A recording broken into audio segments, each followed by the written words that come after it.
Welcome to the Left of Str8 Show, where we talk entertainment, music, books, foodies, and more each week with special guest interviews of interest to the LGBTQ community and our straight allies.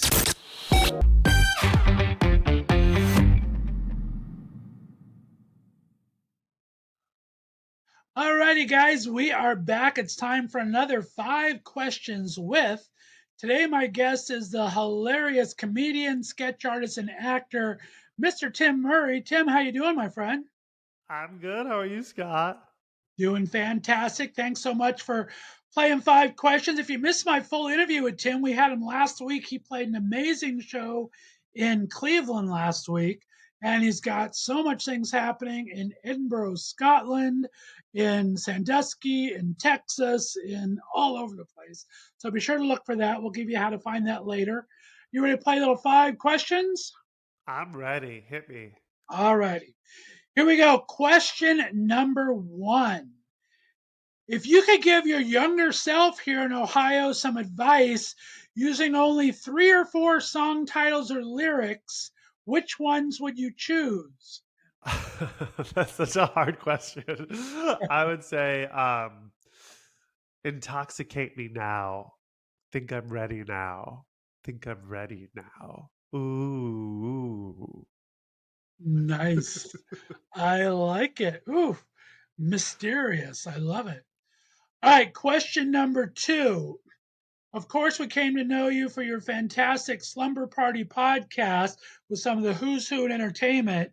If you were to have a slumber party sleepover and invite 3 of your favorite characters from plays or musicals, who would you invite over and what would you talk about? Oh, okay. Elphaba, Glinda, and the Phantom of the Opera. And I would want to know who their crushes are. Nice. That would be an interesting little dish. I like that. Very, very good. All right, question number 3.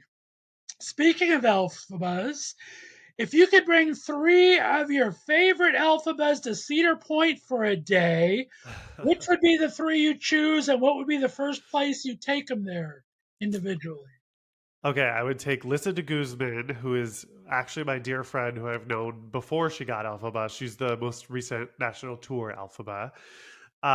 Jessica Vosk, because I'm obsessed with her, and Eden Espinoza.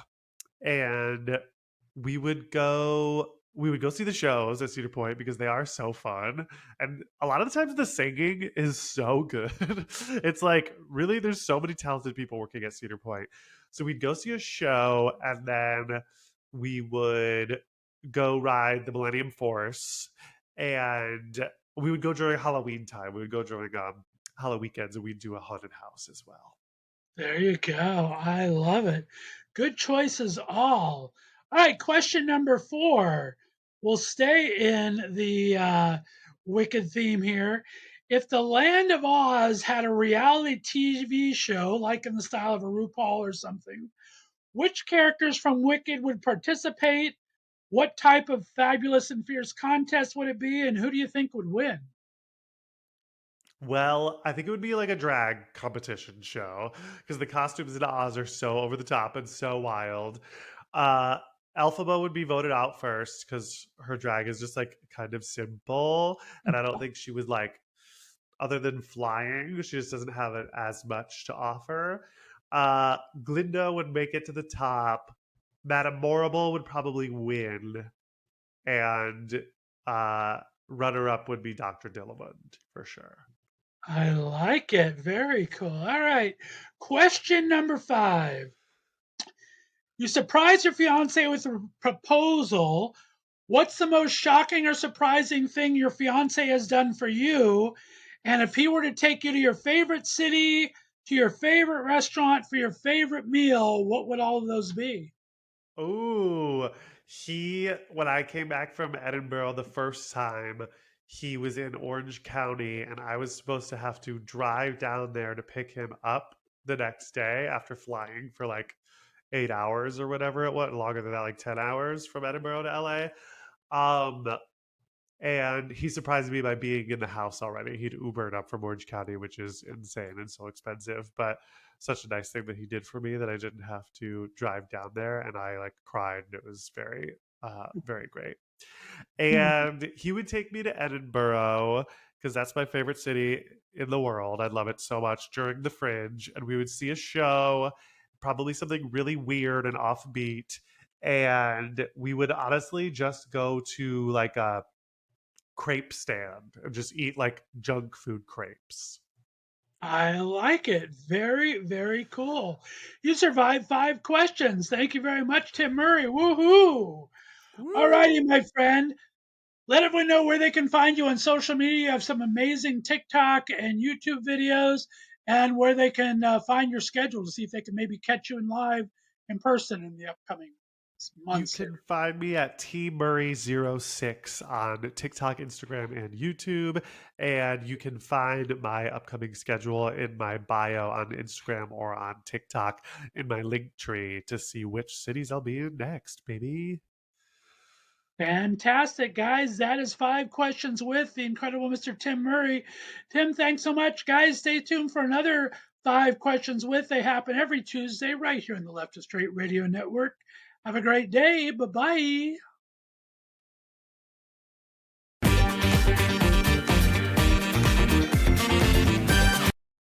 Alrighty, guys, we are back for another 5 questions with segment. Today, I'm very lucky to have back on the show the fantastic comedian, host, he does it all, Mr. Steven Zakari. Steven, how you doing today, friend? I'm fabulous. How the frig are you? Just absolutely fabulous, my friend. Thanks for coming back to doing 5 questions. Guys, if you missed my interview with Steven, be sure to check out the link below here.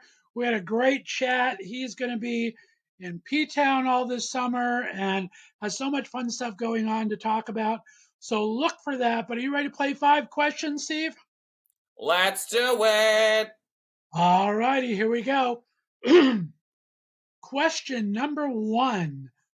What, in your opinion, is the hardest room to perform comedy in New York and LA, and why? Well, generally, it would probably just be any bar show. Because with bar shows, you have to get the audience to really listen to you because not all of them are there for a comedy show. A lot of them are there just to drink. And there have Right. been many times I've had to yell at an audience to shut the fuck up. I think I actually have a video of me yelling shut the fuck up at an audience on my Instagram. But it's true. You got to get them to listen. It's very hard at a bar show. New York, LA, no matter where you are. You know? I hear you. I understand how Yeah, that goes. sure. All right, great. Question number 2. Imagine you're a superhero comedian. What would your superpower be, and how would it influence your comedy routine? And what would you look like in anime as a superhero? Oh, okay. What? Okay. First of all, I know what I'm looking like. I know exactly what I'm looking like. I'm looking like Wicked Lady, or maybe she might be known as Dark Lady from Sailor Moon. It's when Chibi Moon um, is like a fierce diva. She got that pink long hair. She's a crazy bitch. That's why she's evil, but I'm here for it. Like she looks so good. She got the dark crescent moon. Like, how you doing? And the pink hair. Oh, that's who I would look like. But I wouldn't be evil. I'd be good. But my superpower. What would my superpower be? My superpower. Hmm. My super. This is hard, and it would have to. Okay, so my superpower would then go into my comedy, right? I'd have to get it involved with my comedy. It can, You were yeah. saying, Mhm. you know what I would do? I would, you know what I would do? I would probably want that same superpower that Raven Simone has, and That's So Raven, because she gets into a lot of shenanigans. And that I think would help me out a lot with stories on stage, getting into to some shenanigans with what is it, telekinesis? She don't have telekinesis. What is it called? She sees the future. Exactly right. I don't even remember the word now either, but you're right. That would be a good telepathy. I don't know, telepathy maybe. I don't remember. Tomato, tomato. Exactly. All Sure. right, very good. Question number 3. How would you describe your comedy style using only the titles of songs? The chicken dance. Oh, I love that. Definitely the chicken dance. Definitely the chicken dance. And then even maybe a slight electric slide. But that's pretty much my comedy, I'd say. Maybe even like one of these. I don't even know what that is, but I know a lot of people do it. Is that done Nice. now? Everything comes around again eventually. So Sure, if it sure, is, it'll sure, come sure. Yeah. around. Oh, and we got to throw a Cyndi Lauper song in there too. We got to throw one in there. I'd say gotta be. I don't want to say girls just want to have fun because but it is a great one. It is. We'll just It go is. with that one. I love Cyndi Any Lauper. Cyndi Lauper you can't go wrong with, exactly. She Bop. Ooh, nice. She Bop. That's the song. Nice. That song's Very about good. masturbation, if you didn't know. Well, thank you for sharing that for our uneducated listeners. I like that. Yeah, that's what it's about. All right. Question number 4.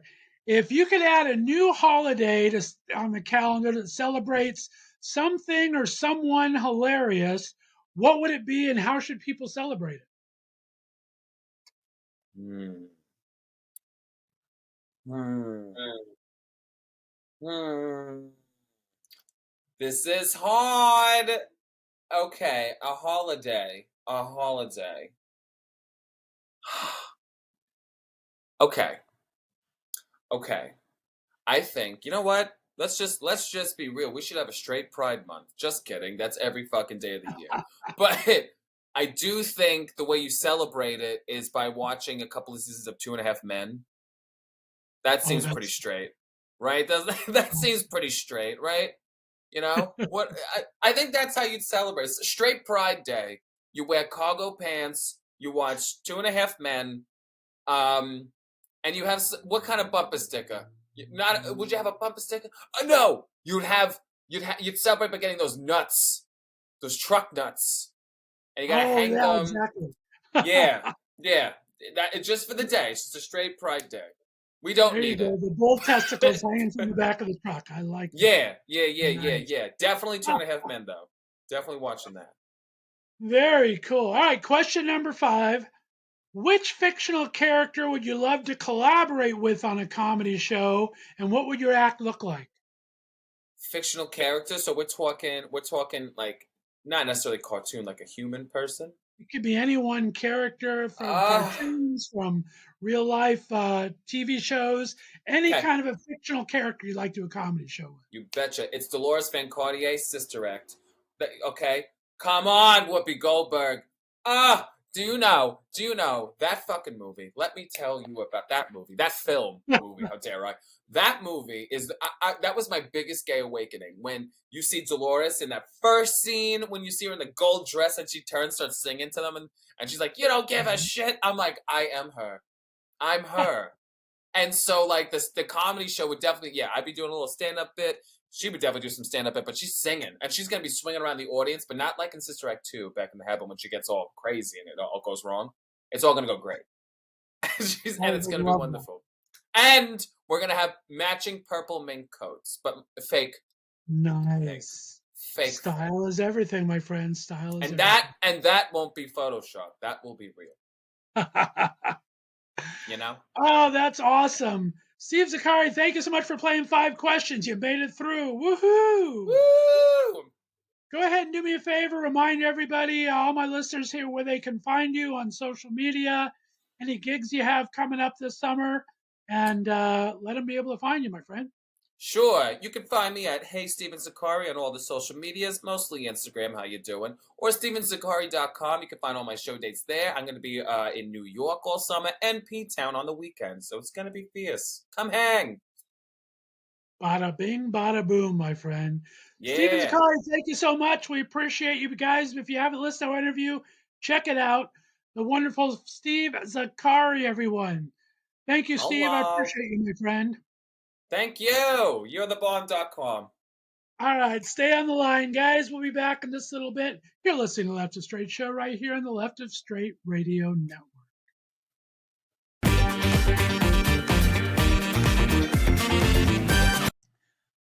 Alrighty, guys, we are back. It's time for another 5 questions with today. I'm so honored to have superstar comedian Mr. Sampson McCormick with me. Sampson, how you doing, sir? I'm doing so great. It's great to be here.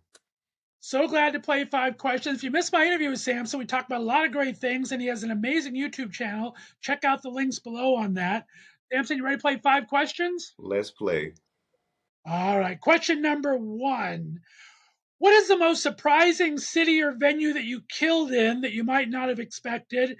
And what was one you thought you had down pat that didn't turn out as well as you thought? Oh, oh,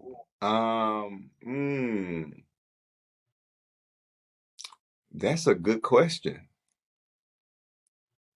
Is there a region that's tougher than the other, or is it a room usually? How does it In usually in break in down? any room with gay men in it is, Jesus Christ.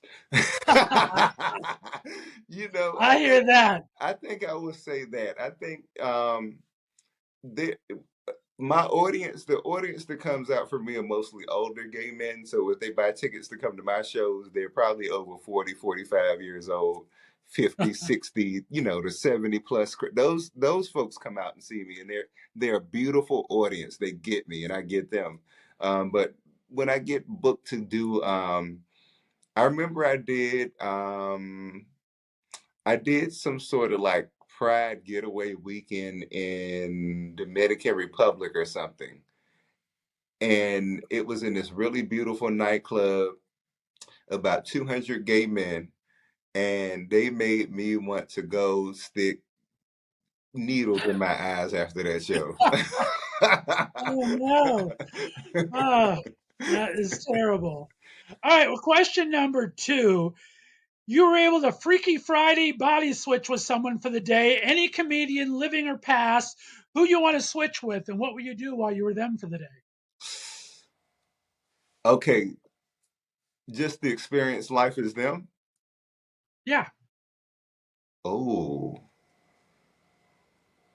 that's a good question. Probably it's a mix. Probably a mix between Red Fox or Joan Rivers. Ooh, nice. 2 excellent choices. I love that. All right, question number 3. Your YouTube channel has amazing videos, tens of thousands of views on it, of interest to the Black community and just people in general. You talk about Black gay relationships. What are 3 deal breakers in a relationship with you? And what are 3 things that has to be there for you to be in a relationship with somebody? Three deal breakers. Um, Huge deal breaker that I experienced a lot in my 20s that I just refuse to do now. Selfishness is a huge no-no. There's healthy, selfishness, but then there is self-centeredness that I think is just, then it becomes a one-sided relationship. That's a huge no-no. Um, Lying is a huge no-no. Because I think I help, I help support a space that where we can be honest about what our needs and thoughts and things like that are. Right. And then the last one is two: physical violence and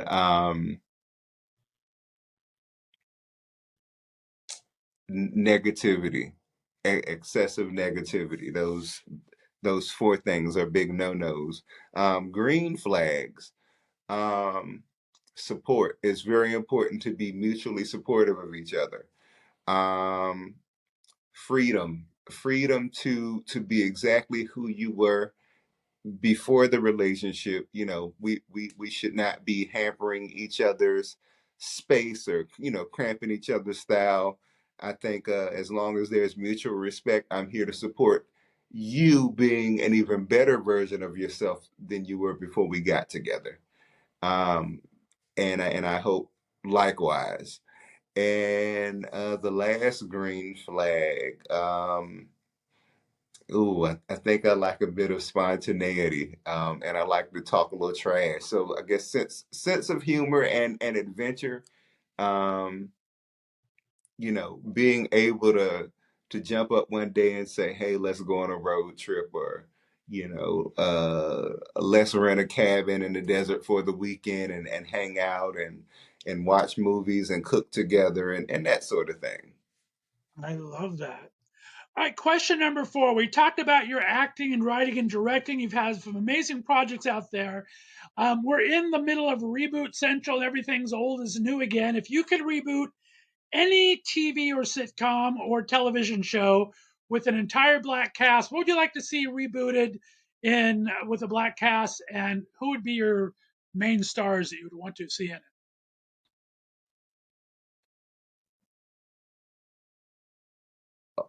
Okay. I think I think I may get in a little. This may shake the boat a little bit, but I would love to do a gay version of the Cosby Show or a different world. But I think because I'm really big on just positive images of Black queer folks, I think it would be very helpful for people to see us in that very relatable family setting, you know, where they recognize we're just like everybody else, and use humor and that relatability to explore a lot of really important themes that affect both the Black queer community and the Black community, and bridge the gaps with humor and relatability with those topics. You know, I think the Black community is a lot more accepting of gay and queer people and even trans people than we recognize, because the Black community has always been queer. You know, we've always been in the church. We've always been sassy, and there's certain elements of that are interconnected with queer culture. But um the Black community is very socially conservative. And so I think some people want to, you know, show up to the cookout with booty shorts on and stuff like that. And I'm not here to judge that, but I think one thing that will make us um, really bridge a lot of gaps with the Black community as Black LGBTQ people is just that relatability, where they get to see us as people. Um, and I'm 99% confident in that. I love that. That's a great answer. All right, last question. Being what are you think is the topic right now that we just need to lighten the hell up on in the world, and what do you think might not be being discussed enough out there? If you wanted to, because you're known for speaking your mind. What? Hold on, say that question one more time. What do you think of the world just needs to lighten the hell up on right now, and what do you think is a subject that maybe just getting a pass that maybe shouldn't right now? We need to lighten the hell up on on them damn pronouns. I'm tired of it. Oh my God. Um, you know, pronouns and drag queens at the libraries or at the schools or wherever it's too much. Um, I think we have other things that we can focus on, and I really think, I mean, I get it. It's not horrible, but I think we need to leave the kids alone. That's just me. We leave the kids alone. Um, Things that we need to talk about. I think we need to talk about everything. I think as people, we need to be more open about our biases. All of us have them. We may express them differently, but um, I think being able to make jokes of it, like the 70s, 80s, and 90s, especially, were really great times when we recognized, you know, race jokes, fat jokes, jokes about women, jokes about mother-in-laws. You need that because it's stuff that all of us deal with. And I think I was just actually in here talking to myself last night about it. Um, I think laughter is really important for helping us to navigate the differences that we have as human beings. And so, you know, when you cannot laugh at something, you can't process it, you can't admit the truth of it. And that's why people get so angry about it when we start laughing about it. You know, a lot of humor now, a lot of things that pass for humor now are very superficial things. And it's because society has become really superficial. But if the best comedy hurts a little bit, just a little bit. And society has really become too fragile to take a hit, because in order to take that hit, it requires you to take the mask off. And a lot of people are living behind these masks. You know, there's a lot of virtue signaling.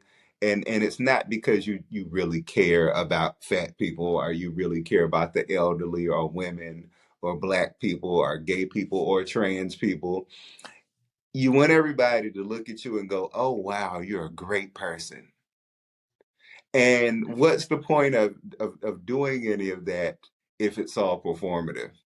You know, we were much better off when we could joke about the tranny that lives next door.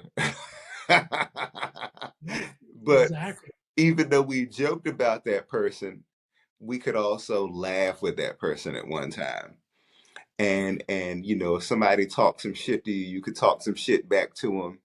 And I think, you know, if you hit somebody back with the zinger, a lot of times they go, "Whoa, now that was funny." You know, now you can The have a malice wasn't conversation. there, right? The malice wasn't there back then. No. And I think people are forgetting, and you know, some people who are growing up now don't understand the importance of showing up for each other, even if you disagree. You know, and when it comes time to vote or something like that, maybe you may not know somebody who's trans, but you become friends with somebody who is, and then when it's time to go vote, where you probably would have voted against that person, now you know somebody, you go, I can't do that to them. You know, it's just that it is perfectly okay to disagree with each other and laugh about it and be uncomfortable about it. Those make some of the best friendships. Those force us to grow. Um, and that ultimately keeps us from harming each other.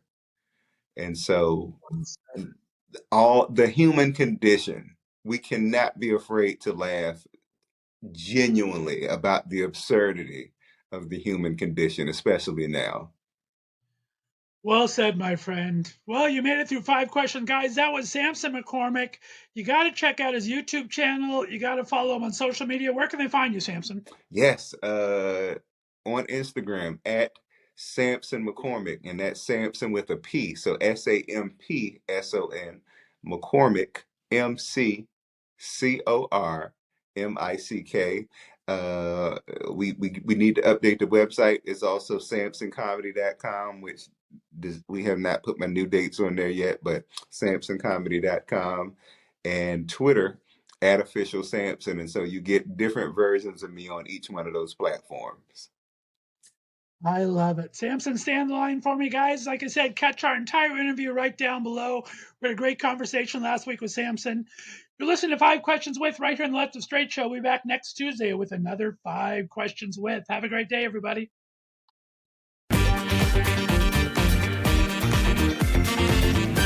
Thanks for listening to the Left of Str8 Show.